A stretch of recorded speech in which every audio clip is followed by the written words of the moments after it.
Fred Jackson Show coming back for our third consecutive year, Monday, September 8th, live at 7 p.m. right here in our WBBZ studios. More on our WBBZ-TV website. If you'd like to come in, be a member of the studio audience, go to our website. And Fred, we're expecting another great year with Fred Jackson. And now, in studio, another great guy, Booker Edgerson, a member of the Buffalo Bills Wall of Fame, member of the great teams of the 60s. Booker, it's always great to have you in. Thank you very much. Good to be here. Now, we're going to talk a little bit about the Bills, but we want to start and talk about something that's near and dear to your heart, and that is the fact that coming up for the Bills Alumni Weekend, proceeds from that weekend, some of the proceeds will go towards research for prostate cancer, which is something that you've experienced, and it's something very important to you. Absolutely. I had prostate cancer in 1997, and as they say, you're a survivor, and you just keep on going. They say you're cancer-free. I've always taken the attitude that you're never cancer-free. Once you've had it, you had it. Last year, it came back on me, and I had 39 treatments of radiation. Right now, everything is fine. I feel good. Everything's great. So this year, we're trying to put together a total faction of trying to raise monies for our organization, but also put emphasis on prostate cancer research. And so that's the emphasis of what we're doing for our Alumni Weekend. Like all forms of cancer, early detection is important, testing is important. So for the gentleman out there, this is not something that you should, if you're having a physical, you should have your PSA checked and follow through, because as you know, early detection is critical. Early detection is very critical, and I recommend any individual to get a checkup at least once a year.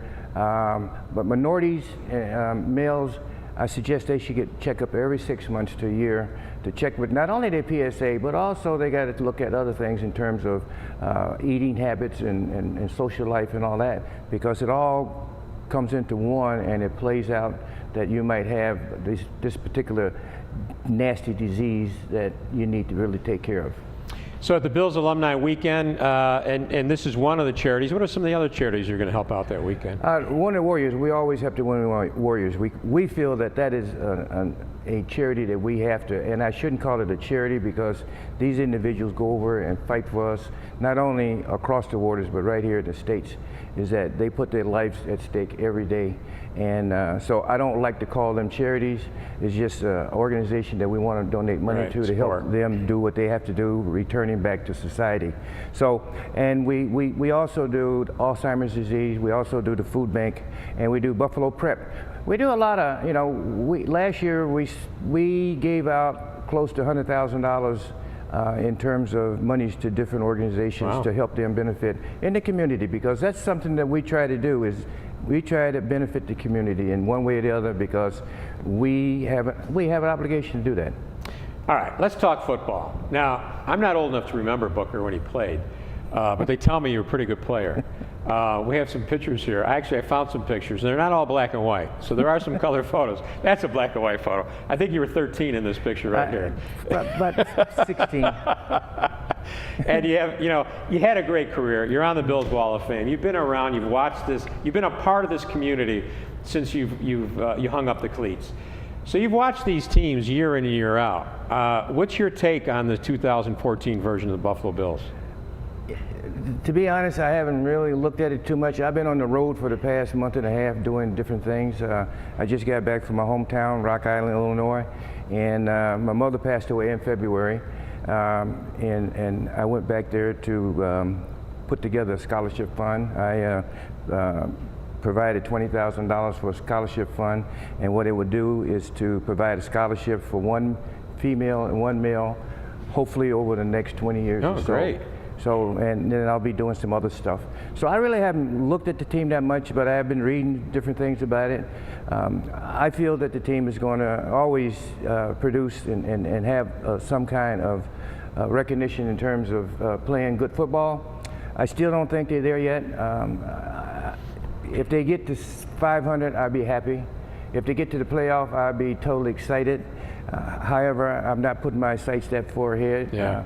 You know, and it's a shame because they got some great ball players out there that came out of college, plus the guys that played, you know, 2 and 3 years, and some of the veterans that's been around for 5 or 6 years. Have you been paying any attention to the ownership situation? To me, it's very confusing in the way it's going, the way they put it together. However, people have asked me my preference. My preference is Pergula or Golisano.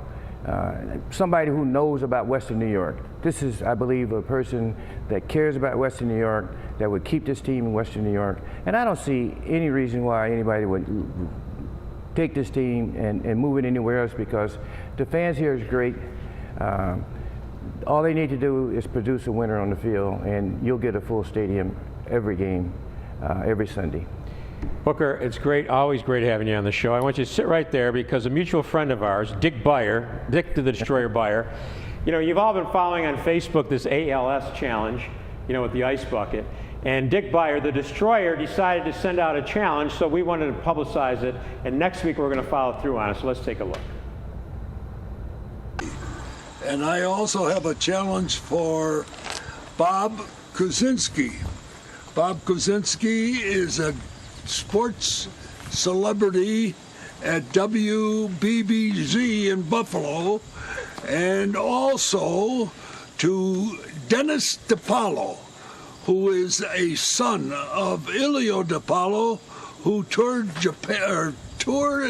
Japan with me, and also Ilio DiPaolo, who is a grandson of Ilio DiPaolo.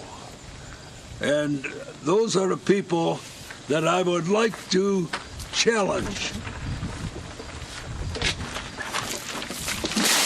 Whoa! Get that guy! I got ready! Whoa!